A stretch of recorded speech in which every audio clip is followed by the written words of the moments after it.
Unbelieving and perverse generation. When Jesus came down from the mountain with his three disciples, Peter, James, and John, a very emotional man came to him and told the story of his son and asked Jesus to heal him. The man also said that his disciples could not heal his son.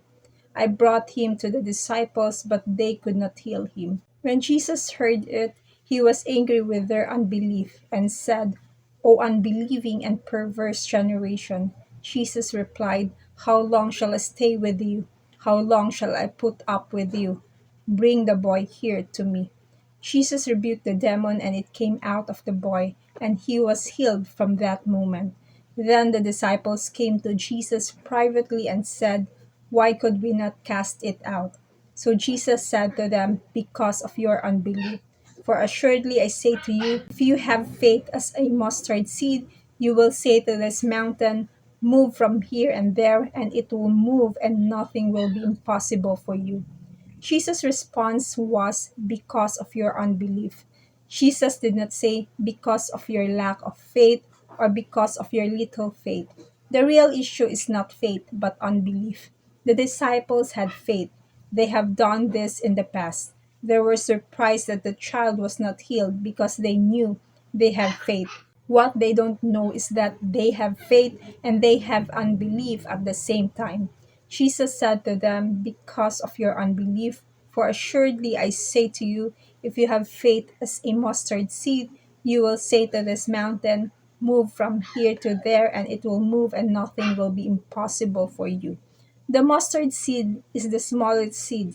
How can you get a smaller seed than the smallest one? You cannot get any seed smaller than the smallest mustard seed, so size does not matter here. The real issue here is not the measure of faith, but its expression. Great faith and little faith.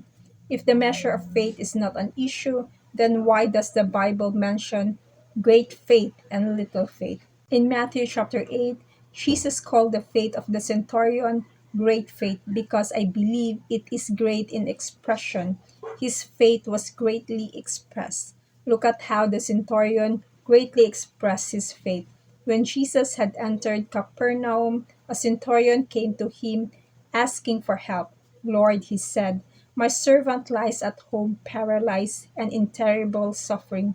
Jesus said to him, I will go and heal him. The centurion replied, Lord, I do not deserve to have you come under my roof, but just say the word, and my servant will be healed. For I myself am a man under authority, with soldiers under me. I tell this one, Come, and he comes. I say to my servant, Do this, and he does it. When Jesus heard this, he was astonished and said to those following him, I tell you the truth, I have not found anyone in Israel with such great faith. Also, Jesus called the faith of the Canaanite woman in Matthew chapter 15 great faith. Leaving that place, Jesus withdrew to the region of Tyre and Sidon. A Canaanite woman from that vicinity came to him, crying out, Lord, Son of David, have mercy on me. My daughter is suffering terribly from demon possession. Jesus did not answer a word, so his disciples came to him and urged him, Send her away, for she keeps crying out after us. He answered, I was sent only to the lost sheep of Israel. The woman came and knelt before him. Lord, help me, she said. He replied, It is not right to take the children's bread and toss it to their dogs.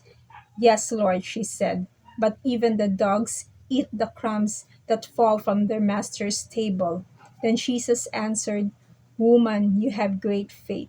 Your request is granted, and her daughter was healed from that very hour. In those same incidents, what Jesus noticed was how they expressed their faith.